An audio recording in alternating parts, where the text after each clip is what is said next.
Welcome to the Bowdudes, a podcast about archery and the lives it has ruined. The Bowdudes are not responsible for diminishing archery skills or lower IQ. I worry about breathing. Shut up and shoot. And I'm totally lost. God, I keep having to remember that we're PG-13. Let's help you with those pants. No, he did not. I'm so glad you have yourself to crack up. Logic and common sense will not be tolerated. This is a very interesting podcast so far.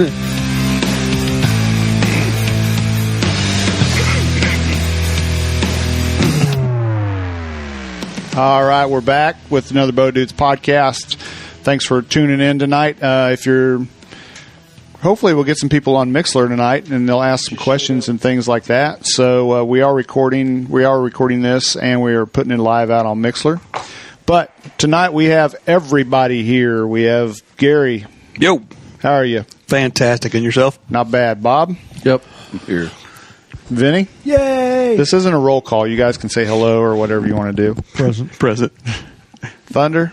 Howdy, hi there. And Pib. Present. P-I-B-B. So, tonight we're going to start off for with, short. Pib-B. with, like we always do, with whatever we did in archery this week. And we'll start with Bob. It was a random selection. Hey, random selection. Go ahead, Bob. Did you do anything? Did you shoot bows? Did you do anything, Bob? Oh, about all I did. I shot my indoor bow down in the basement. Changed the sight out on it. Went with a pin. What'd you do that for?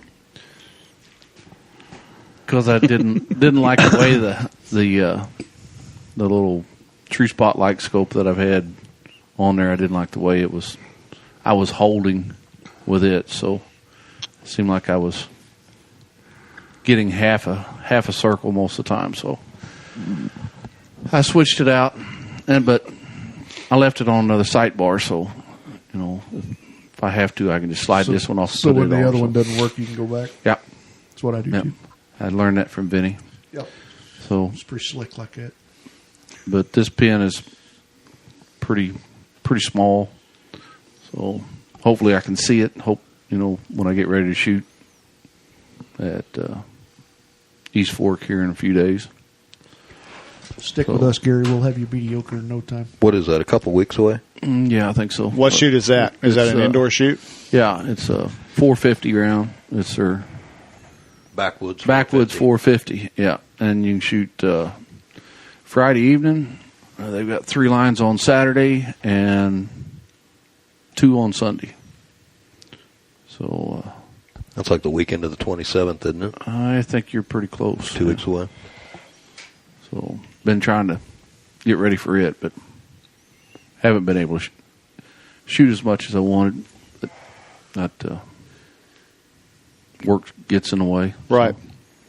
So I'm going to try to getting a lot of corn. Is all the corn out? The lion's share of it is. Yeah. But beans are pretty good. Are they? Yeah.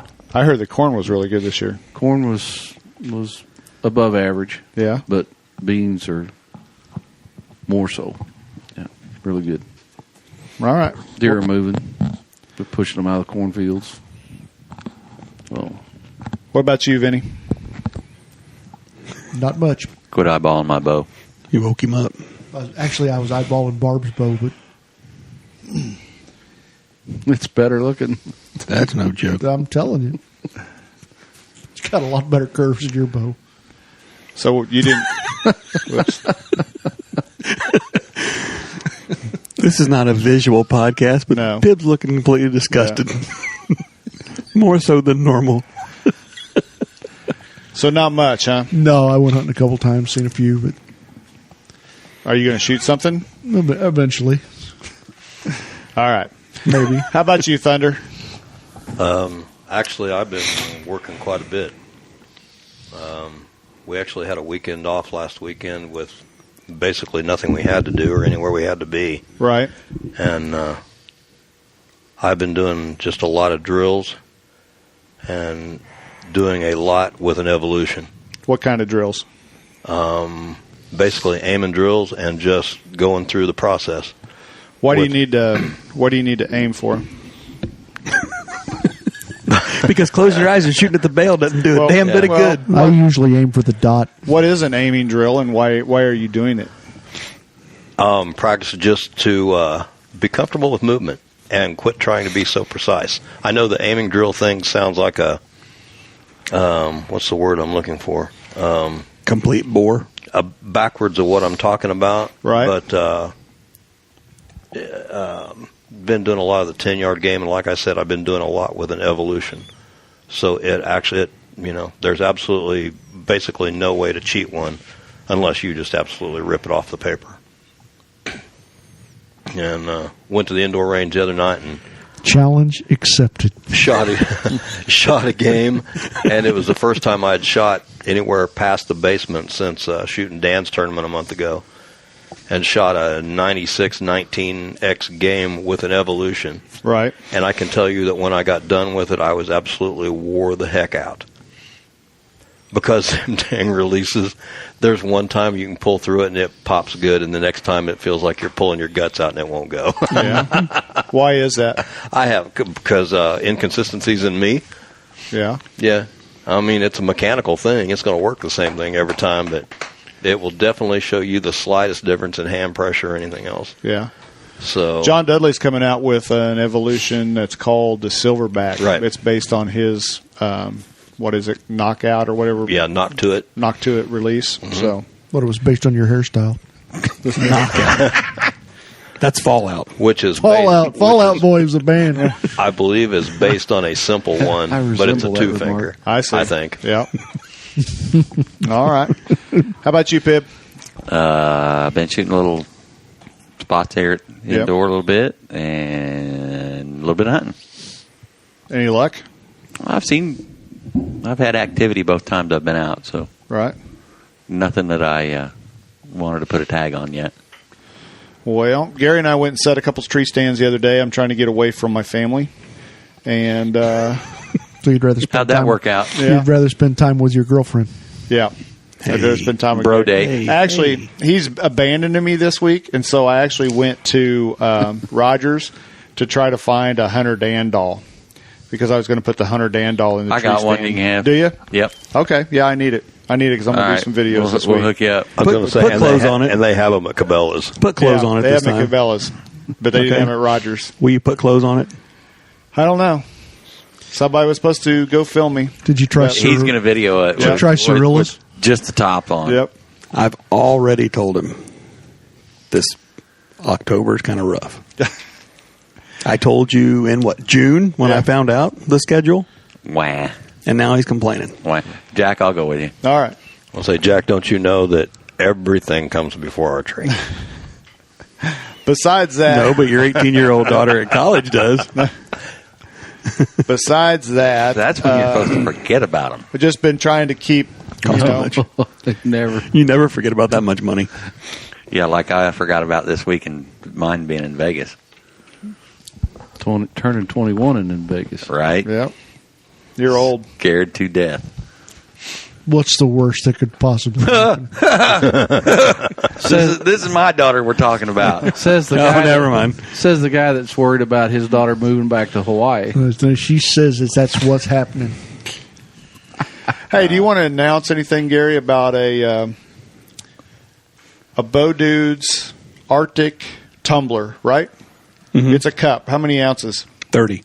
30 He's got ounce. one right there. Do you have one? No, he don't. I don't have the Bowdude. Hang on, we're going to get one real quick. Okay, we're going to get one to show you what it looks like. It's got the Bowdudes logo on it, the matte black cup, and we did the whole thing. I think, we even had the bottom painted so you can put it in a tree stand with you and nothing's going to see it. But we're going to do a giveaway with that. But anyway, Scent free? It is Come on scent-free. now. I'm going to Vanna White it. Oh, does it look like that, or is it much the white better one? doing it. It's probably going to be that one. Okay. All proceeds So, goes to the Gary's daughter college It's fund? a 30-ounce Arctic cup, and we're going to give one of those away once we hit 50 reviews on iTunes, and we'll take the first 50 guys, and we will just give them a number, and we will draw from the first 50 people. We need reviews so we can get moved up, and we can 50 a solid number where we can get found. You know, that thing might rust by then. I won't cut it off at 50, but once we get 50, if let's say it goes over to 60 or whatever, we'll put those guys' names in a hat, and we will draw their name, and we'll send them that. Where are we at, like 3? We don't have any reviews yet. That's why. So I was being optimistic. Yeah, and the reason we don't have any reviews is because we've been on the Outdoor Podcast channel, and Not that was a bad thing. it's not a bad thing, but you can only review the Outdoor Podcast channel, and so I met Carrie. She could whoop your ass. yeah, I know. But we've set up our own. Xena Warrior Princess. Yeah, I'm telling you. We've set up our own Bowdudes iTunes.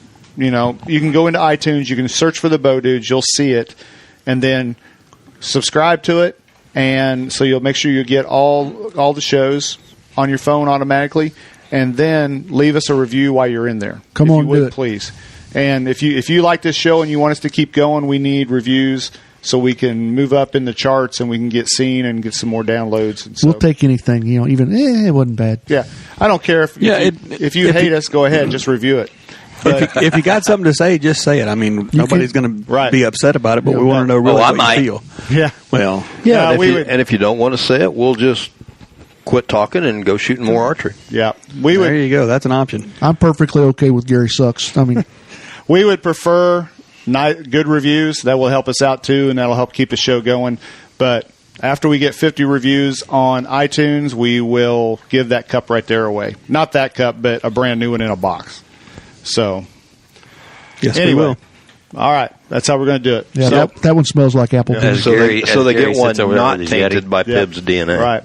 So anyway, That one is yet to be tainted. well, we got a new one in a box anyway. Anyway, on the top of the Bowdudes Facebook page right now, or at bowdudes.com, you can go there and you can listen to the show live. We're 12 minutes in. We're doing a live show, and you can go listen to it live, and you can ask questions and stuff, and we can ask it on the show. Because I can't sit here and hold this phone up for the next hour and a half, so I'm going to end this video right now. And so if you want to keep listening, go listen to us live on Mixlr. So we'll see ya. Very good, Jack. Yeah. Good job. We're still on, fellas. We got to We keep are talking. Solid. Here we Going go. in now. I can't believe So- your arm got tired that quick. Wow. One thing. You would think it'd be pretty built up by now. Didn't say that. I didn't. One thing that I did last night is I went out and shot. How come you can go out and your bow is perfectly shooting fine, and then if you put it away for a few days and you go out and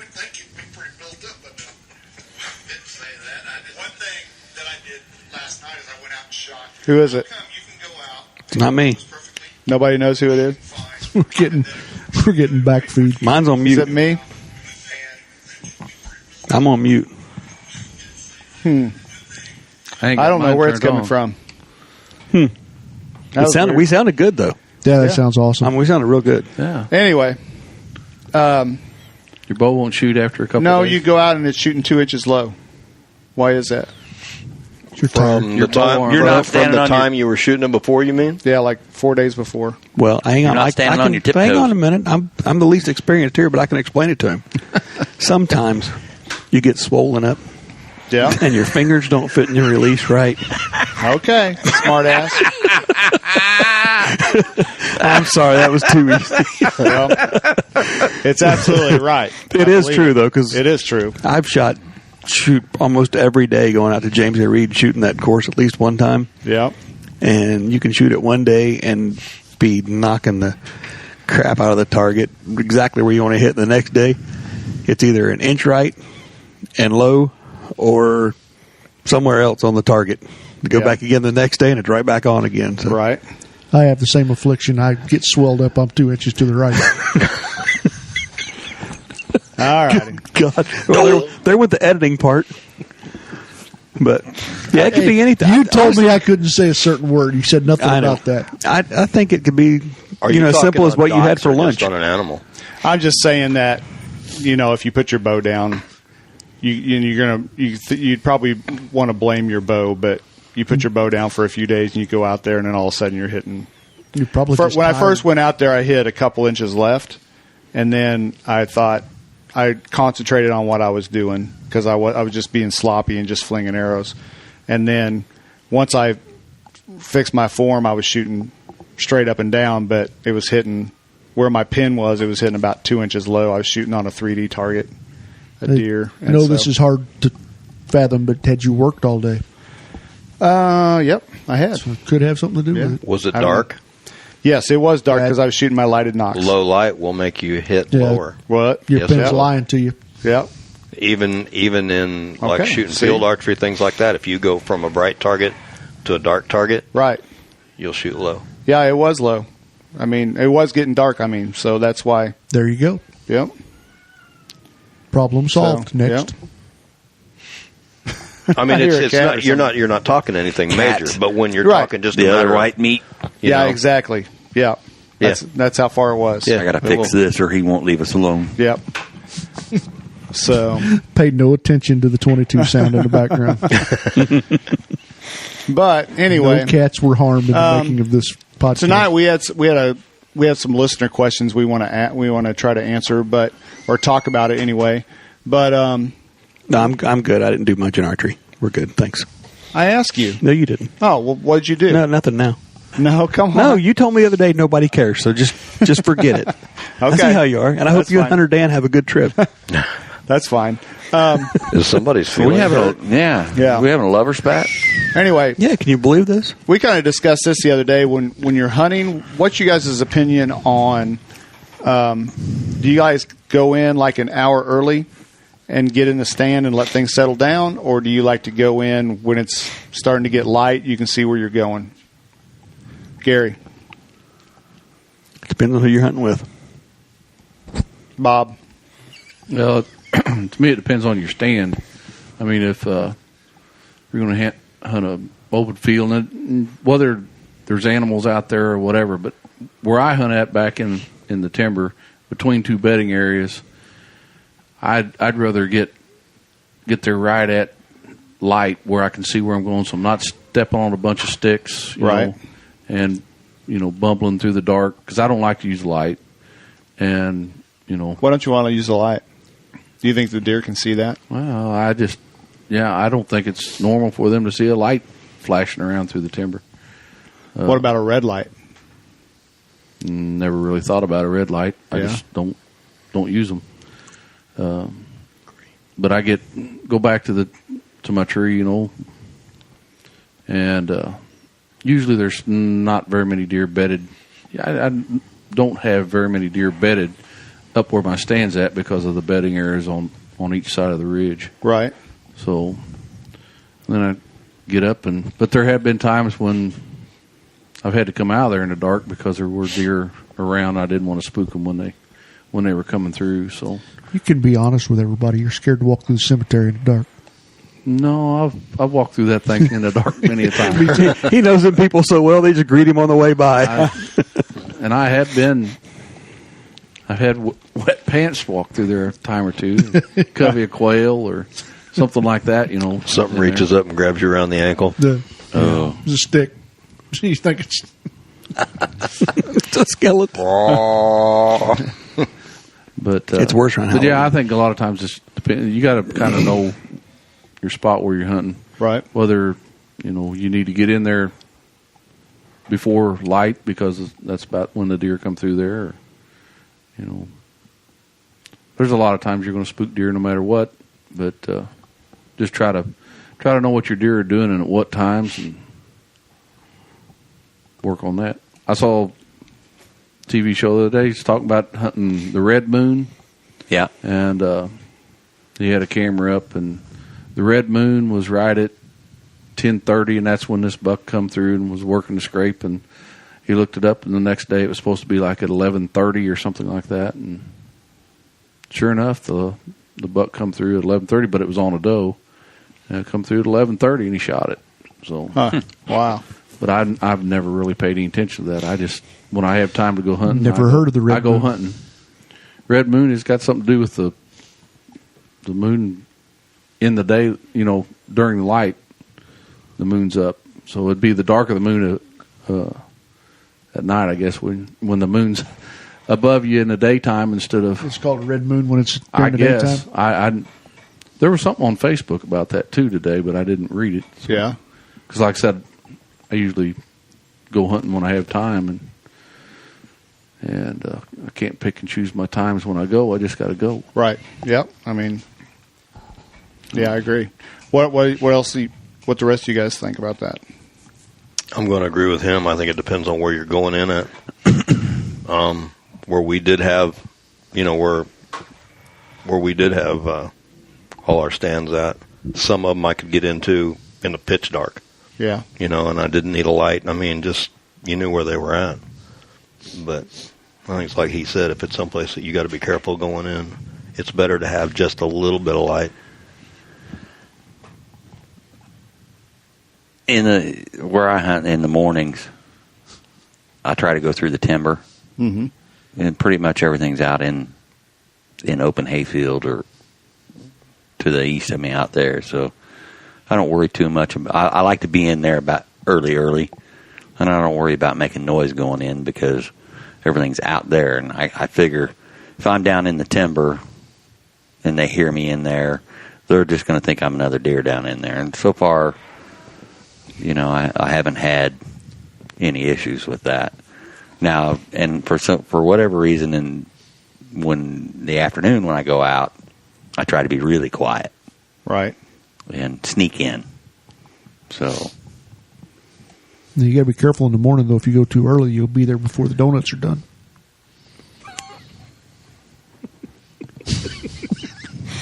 Well, what about when you sneak in there? Hey, y'all want me to hunt someplace else? All you got to do is invite me. All right, I'll be nice. What about when you get out of an evening? In the evening, you wait till it's I'll wait. Yeah, dark. Yep, especially if I've got activity around me, I'll wait. Like last night, that 7-pointer came in with 2 little forkhorn deer, and they actually bedded down 10 yards from me. The 2 small ones, and the bigger buck, he hung back farther, and when they got up to leave, they went on past me. They knew something was up, they just didn't know what because they were young.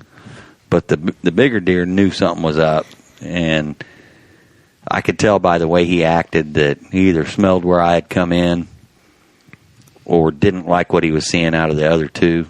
And he didn't spook out of there, but he meandered off back the opposite direction to where I couldn't see, and I didn't know where he went. So I waited a good long time before I came out, and I skirted way around him where I thought he went, and tried to not let him know really what was up. Because I don't want to, I'm probably not going to shoot him, but I guarantee you if Barb gets a shot at him, he's dead meat. So that'd be good. Heck yeah. What about that you, that Vinny? one you sent me a picture of? Yeah, I just didn't want to bugger him up. I mean, you don't want to go busting across the cornfield right at 5 minutes after daylight. Just depends on where you're at and what area. Yeah, I try to never go through an open field unless I have to. I think one of the things, too, that sometimes people don't consider, but when you set your stand, maybe think a little bit ahead of time about where it's at, and actually work on your path getting in and out to where you can get to it, right? Without a bunch of noise. Oh man, well, you've seen us do it. Oh yeah, a ton of times. We'll take a rake with us and rake a path. Yeah, I've done that. So there are no sticks in it, and you're just walking on soft dirt. Right. Yep. When we hunted out in Pike County that one time, Pike County, Illinois, we got told, don't worry about busting the deer out of the field. So just go ahead and get in your stand quick as you can. If you bust them out, they'll be back, or there'll be others come back. So don't worry about it. Yeah. Well, I can't end up that way. Sorry. No. Bob brings up a good point too, because like if you're in a place that there's cattle around, and different things like that, it's an entirely different process, if you want to call it a process, than it is than if you're going into a place that never sees any kind of traffic at all. I hate cows. So, Tastes good. If they're used to, the farmers being in and out feeding cattle, or cattle walking around, wandering around, different things like that, that makes a difference too. So Yeah. So we definitely have an advantage there having a game bird farm, because they're used to trucks and people in there all the time. I mean, we can actually walk across a field in the dark because there's people coming out from hunting in the dark all the time. Yeah. So it doesn't really bother our deer. I mean, it's like you guys were talking about even when you went goat, your speed goat hunt. They took you basically right to the blind in the truck, right? Mm-hmm. Yeah, but they did make a comment that if you shoot one, stay in the blind. Don't be out. Don't get out and walk around, because the antelope, will see you and relate you to the water. But when a truck comes in, they're thinking it's just like that farmer comes out there checking his water tanks and stuff all the time in a vehicle. So, I mean, that they had a pretty good point there. I mean, they get used to whatever's around them. Yep. And once they know it's not a threat, then it's just shake a tail and keep going. It's like city deer; they're used to hearing cars and noise, and especially on places where you're close to a road or different things like that. Right. It's you've got to do things that aren't out of the ordinary. Well, those Pike County deer, I guarantee you, they hear a car door. I saw like 40 head of deer looking up in the trees. As soon as they heard a noise, they started looking up in the trees. I mean, they were conditioned to looking up. Right. So, hell, I'd never seen so many deer look up in the air, up in trees in my life. And but yeah, I couldn't walk out. 20 years ago, you'd never see a deer look up. No. But yeah, I walked a long way around to get to my stand, went down and got in the ditch, and if there, because I knew there was deer out in the field, daylight or dark, and a lot of them, and little rascals, but there was a lot of them. So, but yeah, I've seen guys just meander right, like I said, right across a big open field and right in their stand, get up there, and half hour, 45 minutes later, deer walks right by him, but some of that I attribute to luck. Oh, yeah. A lot of my deer that I killed, it was just luck. I mean, and staying in the stand. That has a lot to do with it, too. Yeah. 11 to 1 o'clock. It's a good time to kill one. Yeah. I think you start sneaking in when people are sneaking out. Seat time has a whole lot to do with it, though. All right, you want to dig into one of these questions real quick? Let's do it. All right. Go for it, Gary. It's a friend of mine, beginning hunter, definitely beginning hunter, trying to get into bow hunting and rifle hunting, stuff like that, kind of jumping all in at once.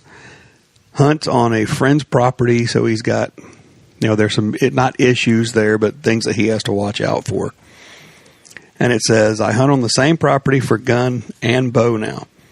Should we go deeper into the woods for bow season and leave the field side alone, especially since the deer like to cross in the middle of the field about 100 yards out? What do y'all think? Man, without actually seeing the setup, it's hard to really say, but right. I'm going to like being down in the timber myself. It's like for bow hunting. What does 100 yards out in the field they cross mean? From where the stands are now, they're crossing like 100 yards from there. So with the gun, it's fine. His friend is mainly a gun hunter. Well, some of it. So they're sitting in a gun stand watching a deer 100 yards away. Yes, I would get on that path and going in the woods somewhere. Kind of figure out how deep in the timber that the bedding area is, and get between it and the field. There you go. Kind of try to find transition. You got to get, but you got to get between where they are and where they want to go, and figure out when those times are. And a lot of times, those bigger deer will get up and they'll come out, but they'll hang up back in the timber a ways and just wait. I can't tell you how many times I've seen a big deer let everything else go on out.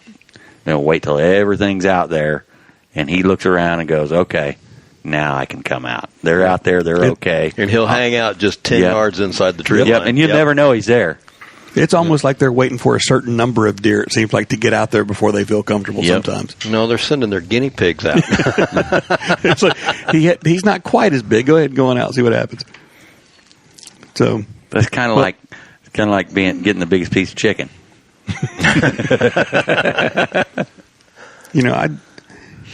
I think one thing he needs to do is invest in a game camera. That helps out a lot. If you're, if you can just get one or two, and they don't have to be good ones, just put them somewhere where you can actually get pictures of deer. And that way you can, leave a game camera there for a while, move it somewhere else, just for a week at a time, and try to find out where they're going if you don't want to be down in there walking around and spending a lot of time there. Well, what he could do is, other than what we just talked about, it's kind of late for this season, but come next February, get a snow on, and it doesn't have to be a big snow or anything like that. But then he can go back in there and scout that area, because those deer, then he's going to be able to find out where the bedding areas are at, just by where they melt the snow, where they lay, and the paths and everything else that are coming in and out of there, and set their, if anything, just mark a tree that he wants to put a stand in next year, early. Right. Because the deer are going to pretty much use the same path year round most of the time, They do. And that's usually the path of least resistance. So he can scout it out in February and like I said, find where they're at and where they're bedding, get between the bedding and the feed. Yeah, and if you got a big buck in there that you're after, look for that secondary trail too. Mm-hmm, definitely. It's not going to be the one that's beaten down enough, but it'll be there, and it won't be far away. And like I said, get in the stand and stay in the stand. I think that's 90% of it right there. Well, not 90%, but 75% is being there when deer expect you to leave. Because I think a lot of times they do get patterned like everybody else, because they know, especially a lot of people hunt the same places. They're going to come in. Next time we hear a car, they're gone. And they just get back there and lay down. So just be watching for them more than they're watching for you, it's extremely hard to do, but if you can do that, you got a chance of beating them. Yeah, and I noticed something last night when those 3 bucks came in on me. And they were young deer, so they were dumb anyway. They knew something wasn't quite right, but they didn't know what. And I'm sitting there thinking, it's going to be a couple more weeks, and then it won't matter whether they're dumb or not, because that's when they'll make their mistakes. The big ones will, because they won't care. They'll only have one thing on their mind. Yep. So, but this time of year, you can booger one up pretty easy, a big one, by, getting busted in a stand or coming in or out. You don't got to bump him but once. Yeah. Most of the time, if he's big and, got some age to him, you bust him up one time and he gets a good look at you or gets a good smell of you or something like that. He'll relocate. He won't come back, Not unless he's just on a super hot doe later and comes in. They get really stupid, though, when that happens. Which makes us look real never smart. did you? No, never. The thing that happens then, though, is then you got to fool the doe that he's on. You can't, she's got to be around, too, so you got to watch out. Yeah, and she can be a pain. Yeah. She can be a pain in the butt. So, well, he kind of added something in there. I didn't give you all of it at once, but he's hunting on a friend's property, like I said, and he's kind of limited to what he can do on that property. And my reply to him was, you need to figure out some way to start a dialogue about, hey, can we do this? Or what do you guys think? If you're close friends, how would you approach that when you go over and talk to your buddy about, you let me hunt, can we make some sort of arrangement here where I can have a better chance with the bow than hunting out of a rifle stand? Which is what I told you guys his before friend that I hunt? do. I don't know. But I don't think they have a lot of success. I'm not positive, but that's just kind of what I gained from it. What do you think, Vinny? Just be prepared to say, I'm sorry. I just do what you tell me. And then you still say, I'm sorry. Then I'm sorry. Does he just apologize September 15th? Bob, I'm sorry. Until January 15th, I'm sorry. Help me come and drag it out. All right, Pib. You're going to make sense here in a minute. Bow hunting's a way different deal than rifle hunting. I enjoy them both, but it took me a long time to transition from just a gun hunter to being a bow hunter. Because just for the simple fact that, you never worried about how you smelled, or because you could reach out and touch them if you needed to. And as a bow hunter, you want to get them up close. Well, sounds like his friend that he's hunting on has everything set up for rifle hunting there. So that's probably a big, traditional thing every year they do, and you don't want to ruffle those feathers.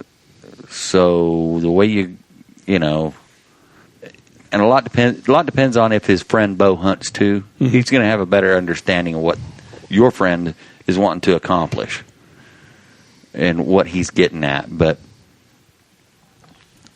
it's just a totally different animal. You can learn a lot from sitting in that rifle stand as to what the deer are doing. But if they're not coming close, you need to go to them. And, it's an ambush game. Well, and they need to get stuff straight before he even goes out there. Okay. Right. Can I shoot a small one? What can I shoot? Well, if a big one comes by me, do you care if I shoot it, or right. Or, or get all that do you stuff care out. If I shoot that little 8-pointer? Yeah. Mm-hmm. Right. Because there may be a deal where they've got we're not killing anything but a 140 class or a 120 class and up. Yep, exactly. Well, he told me, he's really interested in experiencing the hunt and not necessarily having to kill something. So he's wanting to learn is what he wants to do. So a lot of that is trial and error also. I mean, you can set your stands up to bow hunt out of and hunt with a gun out of it. Yeah. That it don't work quite as well if you do it the other way around. Exactly. Right. Yep, good point. Yep. But a lot of times, and even when we're guilty of it at our farm too, because the guy that owns our farm, his boys don't bow hunt, so everything is set up for rifles. I mean, if we want to bow hunt, we have to go in there and take everything with us. We have to set it up on our own, do whatever we want to do, which is fine because I like it better that way. But if his stands are like ours, we've got those double gorilla stands. Those things are gigantic. You really don't want to bow hunt out of them. I mean, no, it's a tree house, So that's what I did for years, and we, it didn't work. So we bought the smaller ladder stands, which got us in even closer, and then went to hang-ons, which you can get right in there with them. Right. So it may be a progression for him too. He may have to start. Okay, we're just going to sit here and observe this year and hope we get a shot at a doe that may come by the tree stand, and then, over like Bob said. Go in when you can scout, learn more about it, show your friend that you can do better if you do it a different way. Right. And then, it may take 2 years or so, but don't break up a friendship to kill a deer. I mean, find where those deer are crossing and going into the woods, pop a blind up or something. Yeah. Well, that's a whole different animal too. Yeah, I mean, it got to be brushed in and hidden pretty well, but get used to it. But you can still do it. Yep. Well, to gun hunt an open field, I mean, you basically 2 stands. Depends on where they're coming out and where they're crossing, and apparently he knows that because he's sat back and watched them. But if you're gun hunting it, you need 2 stands to hunt the wind, and you don't need to be close. I mean, 100 yards, that's a pretty close gunshot, yep. So, but if you're going to bow hunt them, like Vinny says, you can't hardly bow hunt them out of a gun stand if the gun stand set, back for a shot with a gun, and you need to get in there a little closer. And it's like you were saying too, Gary. I mean, you learn by the mistakes you make, and there's no substitute for experience. Mm-hmm. I mean, And the only way you are going to learn is if you do get out there and make those mistakes. Yep. So, and I say, depending on how bad you want to get into it and how deep you want to get into it, just be aggressive about it. Well, you're going to make mistakes. I mean, yeah, the deer know the woods better than we do, so Yep. you're going to make mistakes. But that's how you learn. Yeah. If you blow them out, you blow them out. But then stay out of there for a while and don't bother them. But I mean, you're going to make mistakes. That's that's one of those. When you make parts that of life you mistake, have to. go somewhere else. Mm-hmm. And it only has to be 100 yards away. Go Right. somewhere else. Right. So when you get to do it, give yourself a few different options as to stand placement too. I mean, I'd want 2 or 3, depending on the size of the acreage you're hunting. I'd want 2 or 3 different locations that I had choices of, on wind direction or weather or patterns that you're seeing. So. Well, another thing I suggested was, in the off season or late January, February sometime, put out a bio rock or something. Kind of strategically place it wherever you want it and give the deer something to do, a reason to come over there. Well, because when that rock wears out, I mean, it's still there. So yeah, and after season is over, put a camera up and throw 50 pounds of corn on the ground. Then you know exactly what you still have there. Yeah. If you're not hunting over it, or wait till February. That way you're good. Yep. There's no season in. You can't get in trouble for that one. But it's going to be a process. He's not going to be able to do it all at once. No. That's for sure. He's got other questions. I don't know if y'all want to get into those. Let's do it. Beginning bow hunter, like I said a while ago. Not very much poundage on the bow, 52, 54 pounds, something like that. No problem. Shooting double X75, 500 spine. That sounds like a little bit of a problem. At 52, 55 pounds? No, not really. What kind of draw length has he got? 28-ish. You don't think 500 is too light? Do they spine aluminum arrows like that? Sure they do. What weight broadhead? On the hunting 100. series arrows, they do. 'Cause I mean, 100. last time I shot aluminum, it was 2216, 2117. Yeah, but they'll tell you what the spine is on them. Okay. Aluminum just typically doesn't have the range, poundage-wise, that you can get away with carbon. But, What's his draw length? 28. The 500s with a broadhead, It's borderline. I'd say he'd probably be better off with a 4. I would agree with Vince. I would say he would probably be better off with a 400 spine. And there's nothing wrong with shooting an aluminum arrow at all. That's where we all started, except you. Dude, I had fiberglass arrows long time ago in wood, but there's absolutely nothing wrong with that. I always tend with broadheads to go stiffer. I mean, he may be okay, but especially with a 500 spine, it's going to be a thinner wall, so it's going to be easy more. I hate it when my tang gets all tangled up like that. A little more easily dented, or something like that when he's shooting and practicing. So a 400 spine is going to be a little heavier wall. A lot depends on how many you got. Too. Yeah, exactly. That's what we're working on. He said something. Was he considered? Is there a reason he's shooting the XX75s? I mean, is it his preference? I think that's what he was able to get. Or is it a cost thing? Or yeah. Cost. Okay, I asked 2 questions. Cost and you said, thing. yeah. Yes. That's what he was able to. What you said is that was he able to get in as a cost thing? But yes, for both. Okay. Didn't he say he thought we made fun of aluminum arrows? Yeah, he said we snickered at the double X75s, but we probably did because we're also old, and that's what we started shooting. Well, the reason that's all we had when we usually make fun of 2117s because when we first started shooting, that's all they had. You went to Walmart, you bought 2117s already fletched up, and you shot them full length, and they were 32 inches long. Yeah, because that's all you had. It wasn't so much making fun of you. You're right. Jack's kind of a jerk. Aluminum arrows are straighter than carbon arrows, but they're easier to bend. they're actually Carbon's more either broke or they're actually it's more not. consistent in spine. Yeah. And with an aluminum arrow, I mean, from a hunting standpoint, you don't have to worry about an arrow breaking and having shards of carbon in the animal. Right.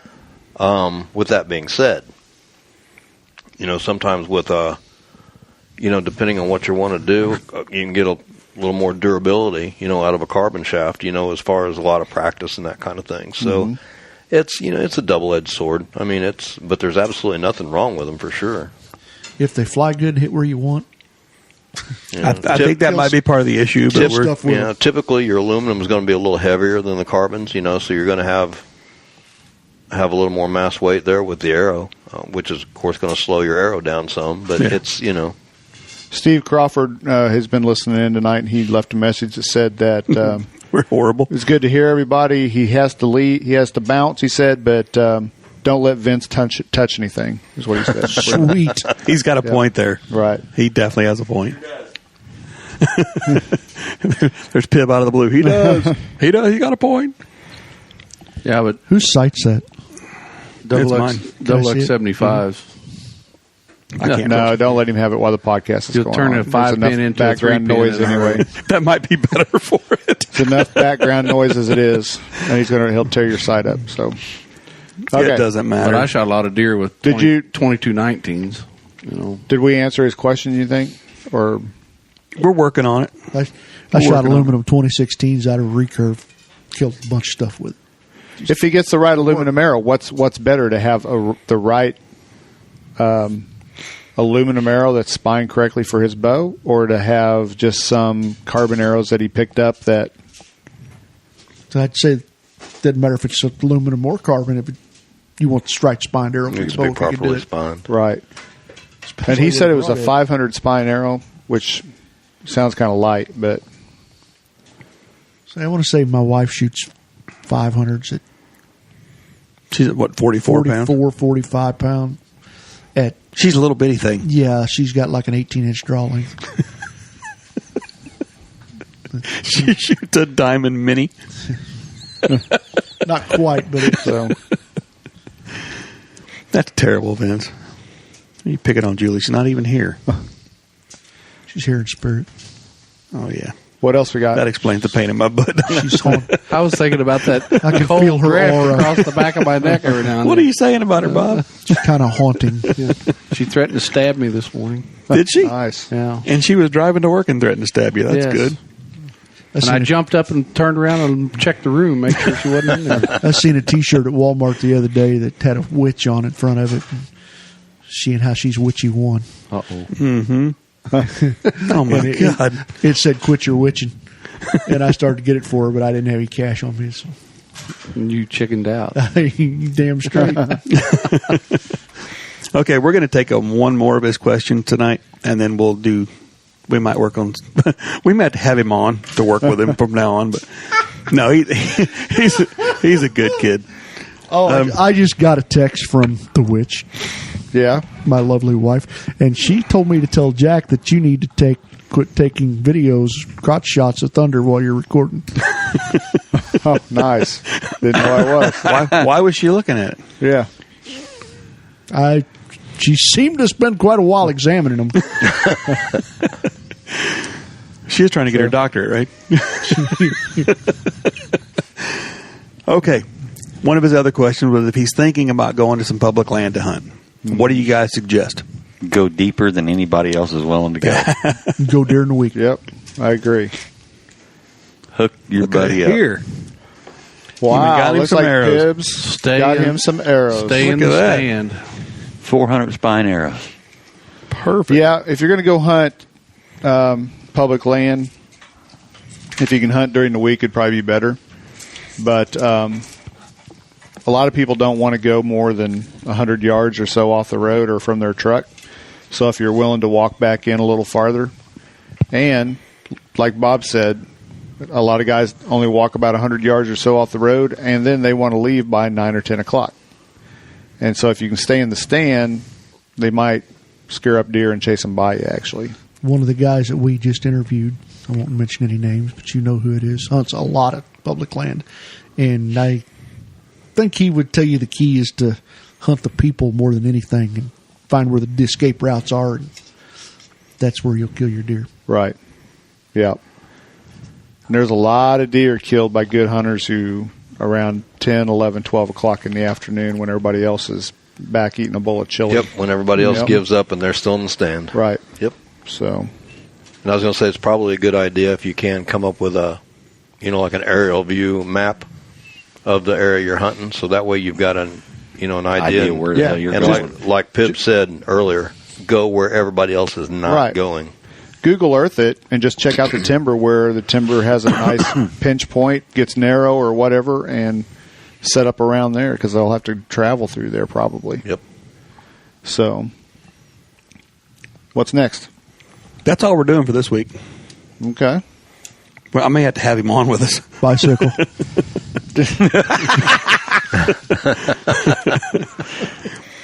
No, I told him it may take a week or two to discuss everything, but just a little at a time, get him started, get him working on some other stuff besides dwelling on the bow. So you're wanting to dazzle him with brilliance and not baffle him with... Man, we're not going to confuse him with ignorance. That's what we're trying to keep from doing. As far as, I don't know if the rest of you guys did this, but when I first started getting into bow hunting, I went and found videos from like Roger Raglan. Who were the other guys? Old school guys. Dan Fitzgerald. The Fitzgerald brothers. I mean, like late 80s, early 90s videos. I don't know if you can find them now. Or Wenzel Brothers got some good videos or out. not. But, man, I just... I watched those and just sponged off that stuff. And, trial and error. Don't be afraid to grunt at them and rattle. And, everybody makes a big deal. Oh, you want to be quiet. You want to be, you don't. Get out there and make some noise at them. They're going to make noise. I think a lot of people miss a lot of opportunities because they're afraid to be aggressive. Yep. The only thing you're going to do is if you screw up is run them off. Right. Yeah. The world is not going to come to an end. No. Right.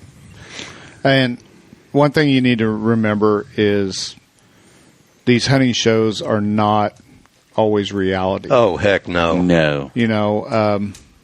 That's why I say the older ones. Yeah. The older shows, when they'd actually show you the hunt and what went into it and what it took to get them there. Right. Well, you don't need wait a minute, you don't need a $300 ozone machine. Wait, you and I kill deer every time we go out. Yeah. No, that doesn't happen. And always in the last 2 minutes of light, right? Exactly. The day before on the last day. Yeah. Yeah. It's amazing. Yeah. All they ever show is them going to the stand and shooting deer and they have 22 minutes to show you that. Hang on. I'm going to need a minute. Yeah. Think about this. Okay, there. I'm done. Anyway, that's an inside joke. But anyway. Not anymore. Yeah. Actually, anymore, I don't think they even take 22 minutes out of a half-hour show. No, they probably about don't. 17, it seems like. The old Monster Buck videos were good, too. They were. The ones. Yeah, the original ones, though. But you're going to have to put in time. I was looking back the other day, and now I've been taking a bunch of kids hunting and stuff, but I haven't filled a bow tag with a buck since 2011 was the last one I've killed. So I am itching to kill something. I'm not going to lie, to put meat in the freezer. Now, I'm kind of using my kids as an excuse because a lot of the time, in the best time to hunt, I've had, been taking them out and stuff. But watching soccer games. Right. But you've got to put your time in the stand, and especially if you only have a certain amount of vacation, try to plan it around. If you're a bow hunter, I kind of like that week before gun season. Now, October 31st. Yeah. Halloween's right my down favorite. there. Yep. And Vinny and I are going to be laid off the last week of October, the first week of November, and then we have vacation. Oh, darn the bad luck. Then we have vacation the you guys second really week. Hang on, I get this. hate you guys. And they're then- probably going to get laid off again. Then we heard a rumor that we're going to be laid off during gun season. We may be laid off a full month of the best time Getting to hunt paid. deer. Getting paid. Shut up. She don't know about all this.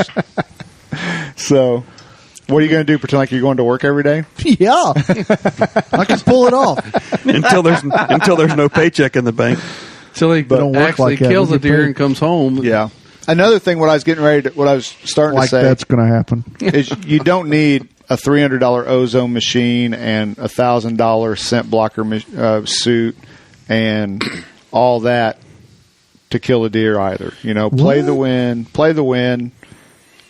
Go out if you don't have fancy camo, go buy some camo at Walmart and go hunting. At least you're out hunting. Yeah. Wash it in scent-free UV stuff and do what Doug said. Get your packets of the dead downwind, mix it yourself, spray down real good, and go hunt. Yeah. Spray your And boots if you- too, if you and your can't hat. do that, That's what people forget the most. Baking soda. Yep. Yep. Wash Yep. them in that. Right. But it does So- not have to be rocket science. And No. everybody sitting around this table, we all get carried away sometimes. Yep. On the things I do. we My gotta have, backpack, and my we don't. backpack for hunting whitetails weighs 50 pounds. Well, mine don't. How weigh would you that know? I much. carry it. Wait a minute, Jack. Well, Jack, hang on. How do you know that? This is what your backpack should have. You don't have a camera and a camera We're gonna arm go. and a tree Here's a arm and What's in your backpack by Pibb is coming up right hang on. now. He's getting ready to pull his headphones off. That and it's backpack is like a 1960s model too. Rangefinder. There's the, a rangefinder. the original rangefinder, the first one ever made. Badlands. Ashtray. Spare release, spare lighter Hey, a scent wafer. Okay. in the ashtray. Marlboro brand. And Jim needs a spare. Jim always has to have a spare release for his spare release also. I never knew they had Because the menthol. one thing he is awesome at, What is that? wall hanger. James Wall Valley hanger? scent. What's wall hanger? James Valley? You've never seen James Valley wall hanger? I don't know if anybody Come listening on. has. Come on, get you a whiff of that. Oh yeah. Oh, mama. Jeez. Here, Gary. It's like dippity do. A little dab will do you. Here, Gary. It's got some Here you go. I'll stank do on my it. own. No, I'll hold it you got myself. to take a big whiff. You notice how Jack? I don't trust you. Curled. I'm being completely honest. I do whiff. that. Jesus H. God, here, Bob. Jack keeps smelling it. Yeah, but man, that stuff's I good. like it. All three of them just pissed down their leg and they're sitting there. Their scraping necks the are floor. swelling as we speak. I'm getting ready to kick the crap out of one of y'all. I know And- what it and smells then- like. I got a bottle of it in the truck. My lip curled. And last but not least, I didn't Jack, know I could lick my nose. last, Figured it out. you got to Holy have cow. those. Big Rattling horns. horns. Yep. Big horns for big deer. Barb's going to come down here with her bow. When do you rattle? And that's it. When do you rattle? No, As soon as I see a big deer walking away. Hang on a second.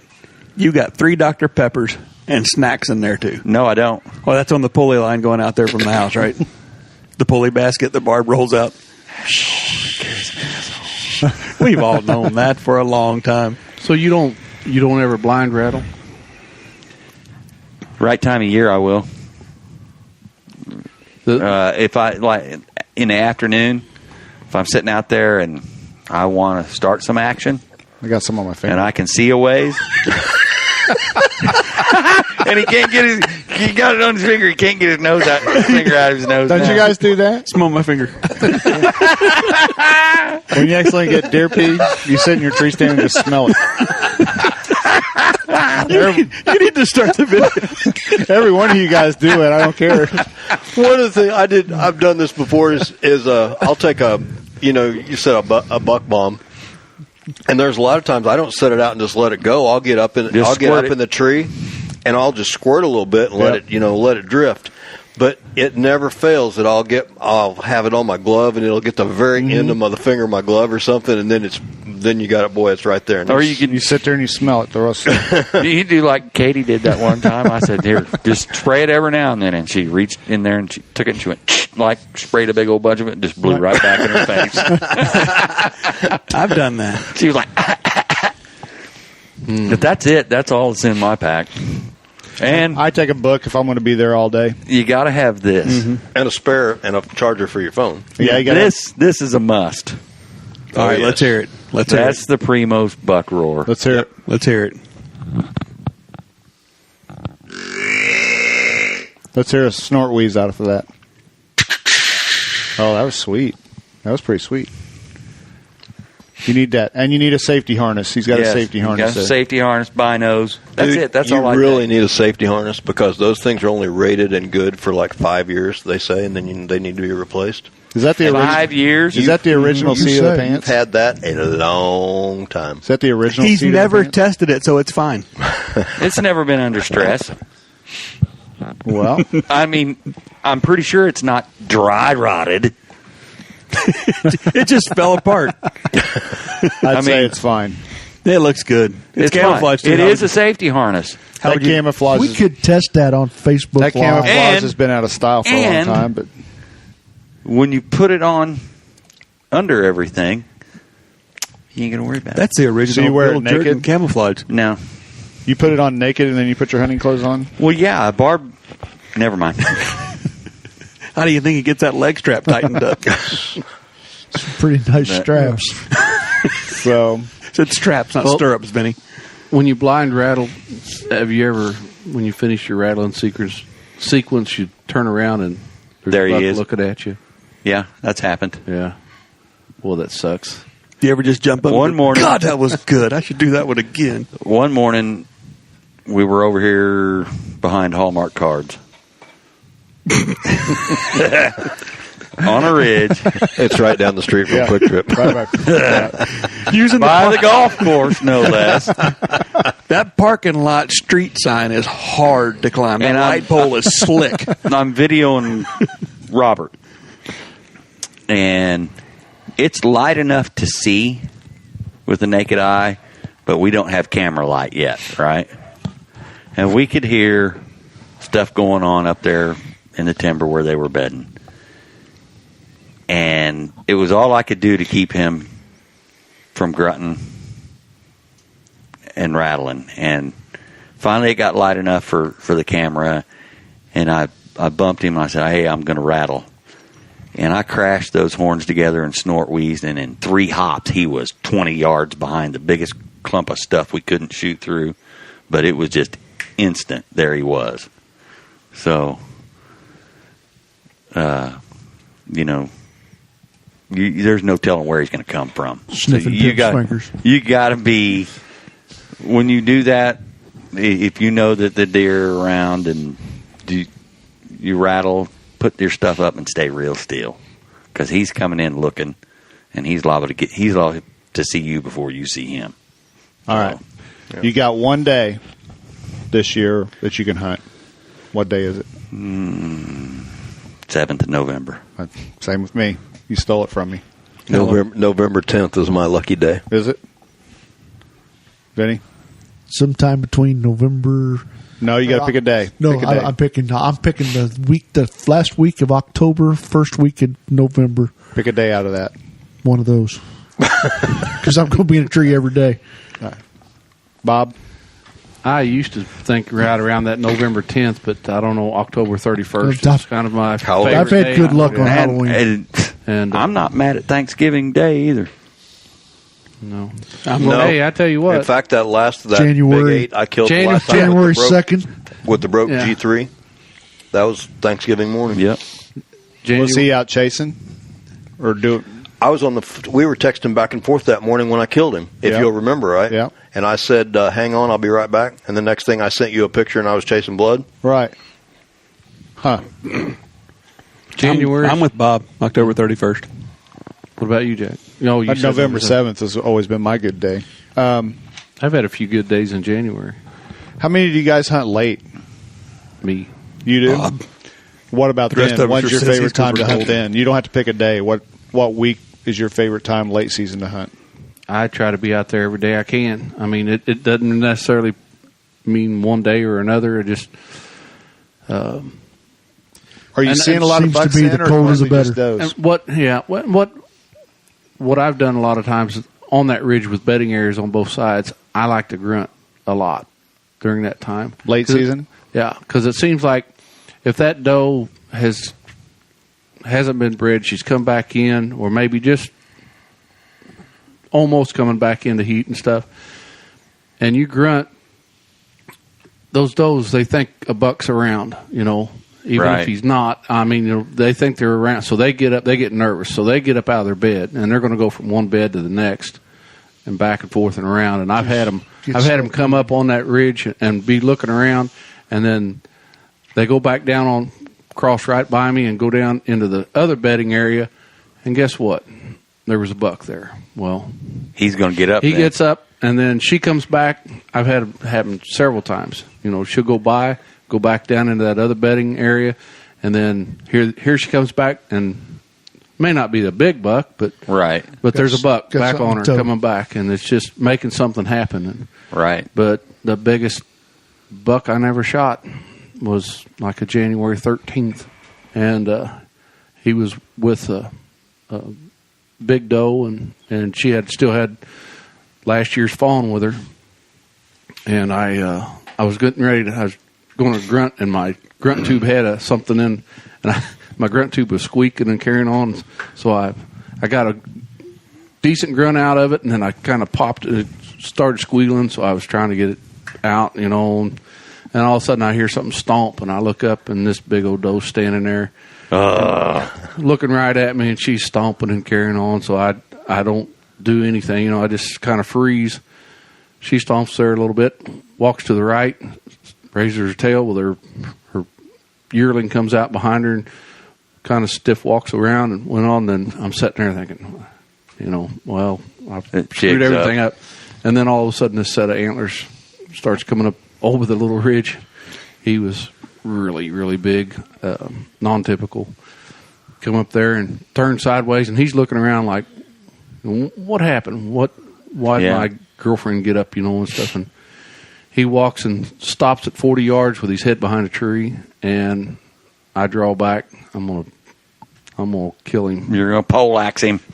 But I had changed bows. It was late enough. I'd started shooting indoor, and I was using my original hunting bow to shoot indoor. So I had my backup bow, and I'd put a new string on it, and the peep turned. And I knew, but when I felt that pressure, you know, I just wasn't, you know, turning it before I drew back. When I drew back on him, you know, if he would have been at 15 yards, I would have just come to the side of the peep and aimed a little bit to the right and shot him, but I wasn't going to do that at 40 yards. Right. So he started walking, following her, so then I did get my grunt call working and grunted at him, and he made a big old semicircle about 60 yards around me, back around, and then that doe started blowing back in there, and he turned and went. And I mean, I've got 190-inch non-typical on the wall, and he was way better than him. Really? That's what I was going to say. When he says it was a big deer, it was. And you know how many times I've seen him since, or saw him after that? Zero. Yeah, he just. I mean, Buggered he was him there up. with him. I think I buggered her more than I did him, and then she left, and it was all over. But yeah, he was. Women. He was with that doe, and it was late, and he really didn't come into the call, but I've had him. I used to love late season too. And you know how many people I saw? How many people I normally see hunting, even though I hunt on private ground, but even out anywhere else, zero. Yeah. Nobody's hunting in January. Yeah. Unless I they're used to quail do it all hunting the on time, neighbors, but you know? Now I'm shooting indoor by then, and Yeah. But I mean, when it's talking to a public hunting ground, yeah, I mean, how many people are hunting that public hunting ground in, you know, that time of year? Unless Nobody, and there's some big deer on that ground. unless it's quail hunting or something like that. Right.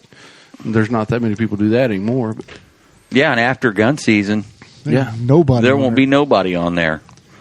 Give it a couple weeks and go in there. Yep. and another thing, if you see a big deer on, you know, driving back and forth or something like that to where you normally hunt, a lot of times a farmer will let you bow hunt in January because, you know, he doesn't really think there's anything left out there anyway. But Yeah. Right.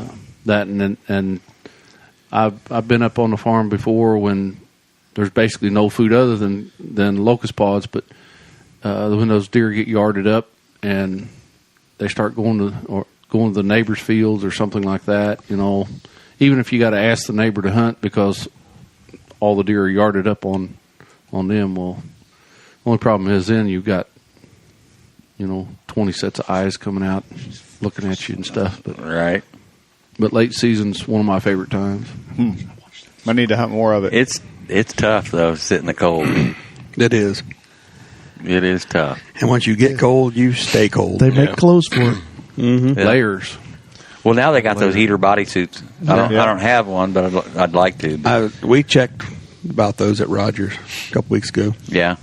They're pretty pricey. Are they? They're proud of them, yeah. But you'll spend $1,500 on a bow and everything, but you won't spend the money on the clothes so you can sit out there and use it. You don't have to take that. Hit him with your purse. I'm not saying Gary in particular. I knew what you meant. General mentality. I mean, It is. I've still got boot blankets. I have a set of those boot blankets. I got two They're worth their weight in gold. Oh, They're my just gosh, a pain they're in the awesome. butt to get in. You got the big, thick ones? The only problem with I've got some of the when you get them, thin ones too. When you get them, you can put them on just fine. I can sit here and put them on just fine.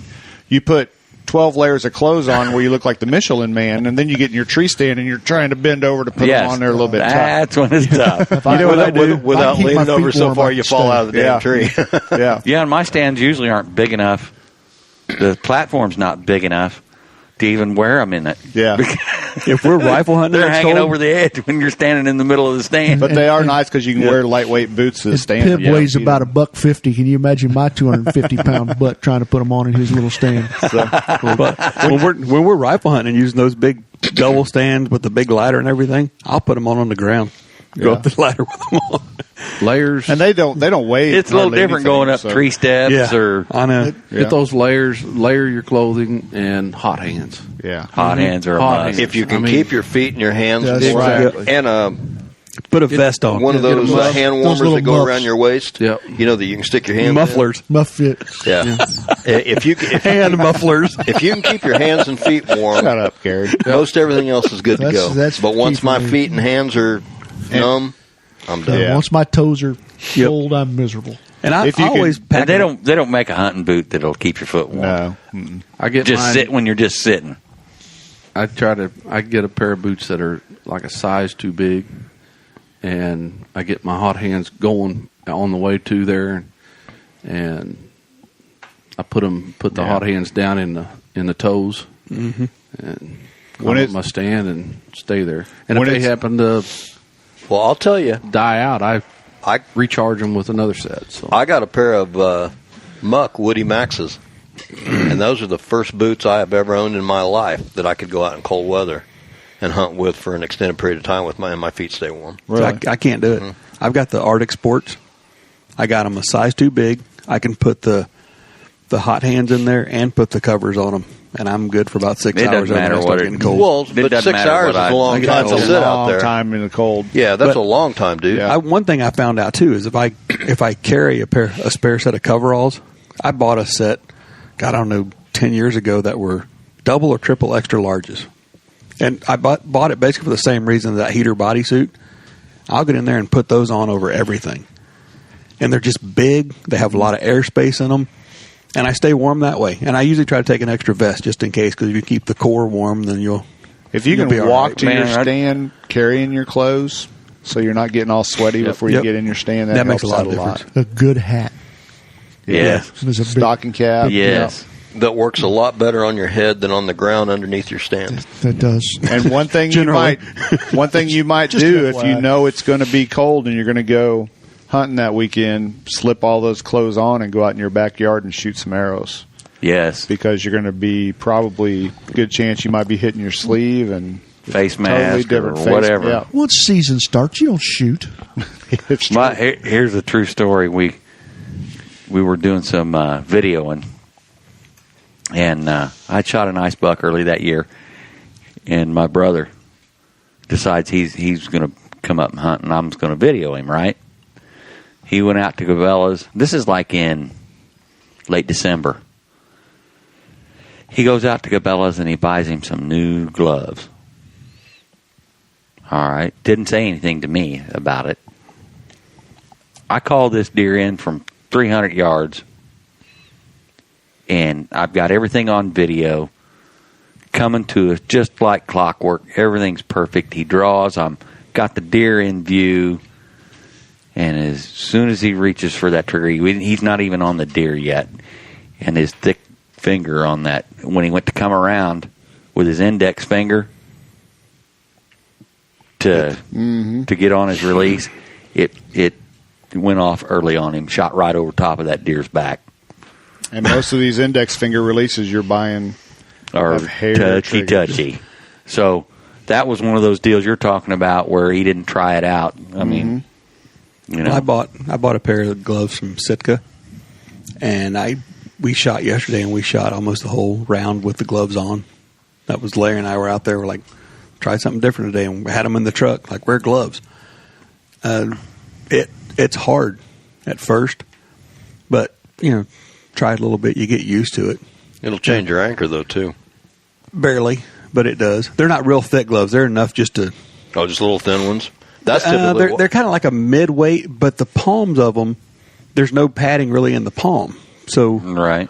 It makes it a lot easier to hang on to stuff. I mean, it didn't really change much. It changed the anchor just barely, but not. That's a whole why lot. when it's cold, I like to wear a hand muffler. Yeah, Yeah, I typically I don't don't like wear wearing gloves heavy at all. gloves. I just When you put your hands in a muffler, though, that's hot. But And I can other load thing them too, up with hot hands. Yes, you can. If you're going to go out, stay hydrated. That helps keep you warm a lot. Good answer, fellas. Good answer. I just get Barb to bring me coffee. But it depends on what. I mean, it can be cold, like in the teens, and I can stay out there. But if it's 32, 34 degrees and the wind's blowing and it's going to snow or, that just that moisture in the and air. it's got that chill in the air. Man, I tell you what, that it's tough. Chill you That's to the tough bone. then, yeah. I mean, I struggle with the cold a lot because we had, when I was stationed in Germany, 30 days out in the field with, sleeping outside, and you just never really got warm, Germany's balmy. Oh, man. So I think a part of my deal is it doesn't take much to get my feet cold from back then, A couple years ago, I had 3 days off to hunt, before rifle season. And I went, and when I got out of the truck, it was like 17 degrees. Went and got in a stand, hunted all day. When I got back in the truck, it was like 19 degrees. But very, very little wind. I didn't have a problem all day long. Yep. Second day was about the same. The third day, I get there, and it warmed up. It was about 30 degrees. Wind was blowing out of the north, and I got up in that stand, and I was there, and it got daylight, and it started spitting snow. And I instantly started doing that shivering stuff, Back in the truck by 10 o'clock. I stayed till about 10:30, but I don't think I could have shot anything. How come it gets colder right after the sun comes up? I don't know. But it does. Isn't it weird though? It's like toasty, You're and as soon as there that just sun fine. comes up, it's like the bottom drops out of it. Yeah. But I tell you what though, that day when you're there, well, like this morning probably would have been a pretty good morning. Be sitting there, and the sun just starting to come up, and then that frost falls, and you get that chill, and Yep. you're going to hear that grunt noise That coming. neck starts swelling. But yeah, there's nothing better than that, and then the damn squirrels start running around, sound like a herd of deer. But yeah, Well, who shoots squirrels out of their deer stand? Anybody when they're deer hunting? Bob. I've shot at them. Do you? I don't so much at the first part of the season, but after a while, I want to shoot you just can't. A lot of help it. times You're having some when I get squirrel ready, gravy. when I get ready to get down, I'll pick out a leaf or something and shoot a leaf on the ground. just so you can have shot your bow out of that stand. Yep. Have you ever had a squirrel end up on you before yeah. it realized you were there? Oh yeah. Yes, sir. One of us was coming out of that stand. He just decided to jump before I did. Well, we've reached that portion in the show Which portion's that? where Thunder gives us a tech tip. The surprised look on his face gets me every time. He acts like he doesn't know it's coming. Thundercast, go. Well, keeping with the theme of tonight, let's Oh, see. he's got one. No, I'm going to pull this one out of the magic hat. I would say some of the best tips that I ever got with the subject that we've got is when you're going into your stand in the morning, until you've been there until daylight is good in there, I'd say for the first hour or so, don't sit down. Yeah. Stay stood up and ready, because if there's a lot of times they're moving right after daylight. Yep. And the same thing at night. When you've got about that last 45 minutes of daylight, be standing up and don't be sitting down. How often do you guys sit? During the day? Alternate. Huh? I go back and forth. Me too. I can't sit for very long. And the other thing I would say is when it does get cold, like we were all talking about, I don't know about you guys, but I tend to take a couple turns out of the limbs on my bow. Oh, really? Because what you can draw when it's nice and warm outside versus when it's 15 degrees and you've been sitting there 3 or 4 hours, if you're pulling a lot of draw weight on your hunting bow, you might want to consider that. How's that going to affect your sight? Typically, when I'm wearing that many clothes, my range that I'm going to shoot is in closer anyhow. I'm not even going to attempt to shoot, near as far. Mm-hmm.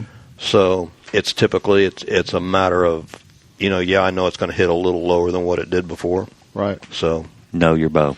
Who draws your their bow equipment. back 2 or 3 times while they're in the stand just periodically? I do I occasionally. usually do. How do you keep your fingers warm when you're playing Angry Birds?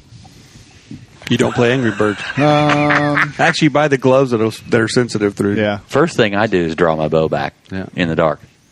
Because if it's got a eek or a creak or anything, I want it out of the way. Yeah, and sometimes a lot of these bows, especially with the roller cable guards, after it's set there for a long time, it will have the smallest little bit of a flat spot on your cables where it's in that roller, and you need to draw it back and forth and let it smooth that out. All right.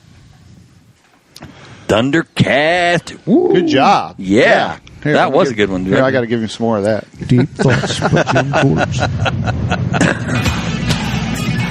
There you go. Yeah. So, how many people pee out of their tree stand? Yep. Right yep. here. Huh? Yep. Ain't scared. I do too. I've had them come up and not even. Do they look up and go and walk off? Nope. No. They're like, hey. It's no secret that I smoke Yeah. like a freight train, right? Yeah.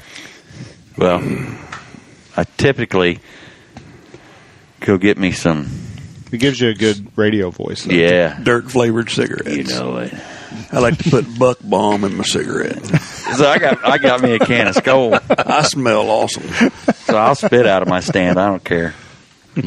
When I chewed, I used to. I mean, I would. Remember back in the day, we'd get the apple. We got back in. When I used to chew, we would get the apple. I mean, I chewed Copenhagen when I chewed, and but come hunting season, we'd get the sour apple flavored Skoal and eat. Yeah.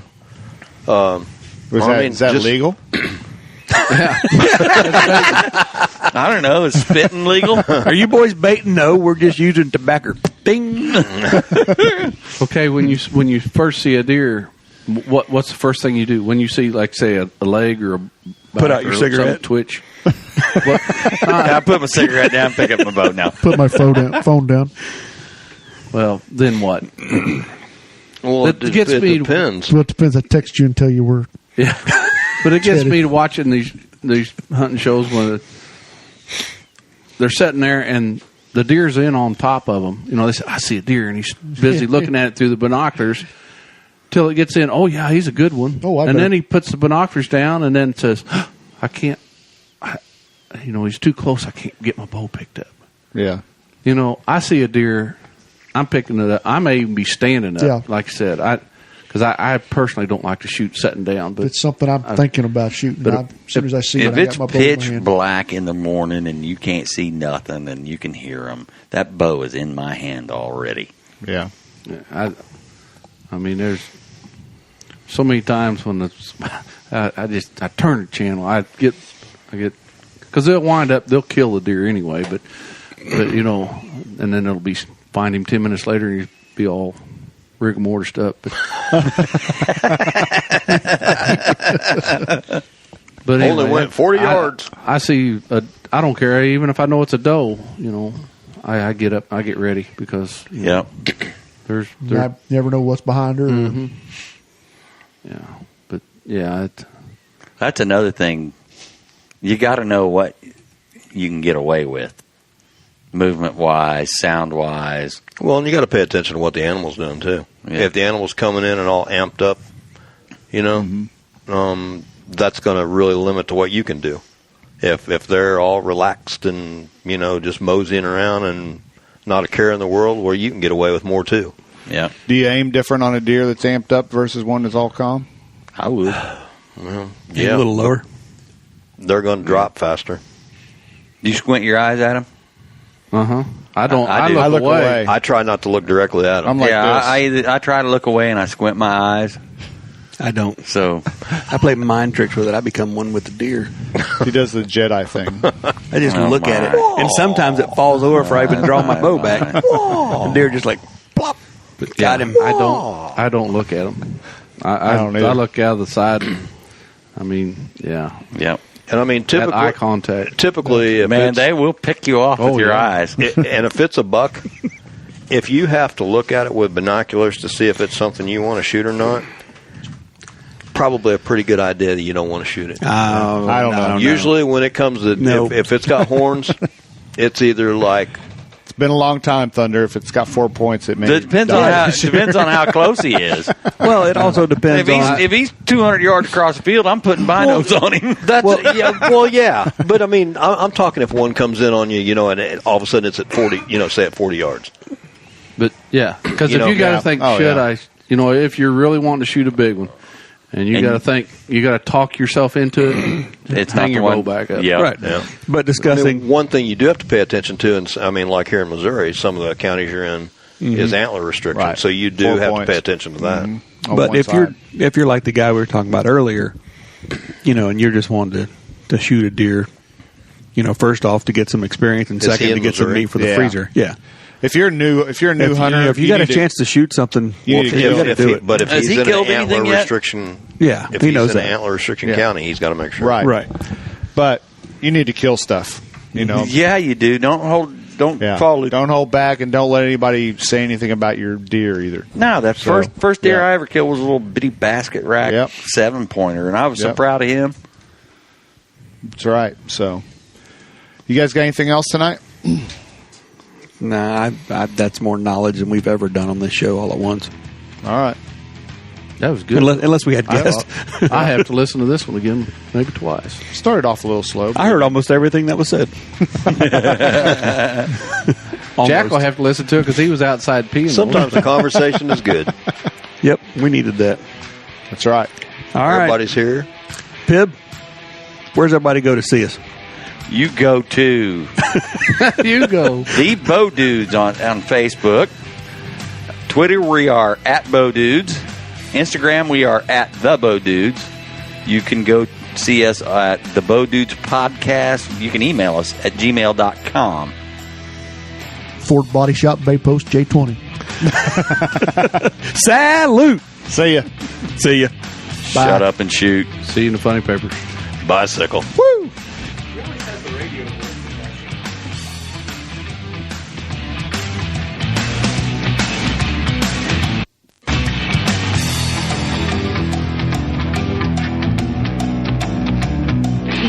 We need more cowbell.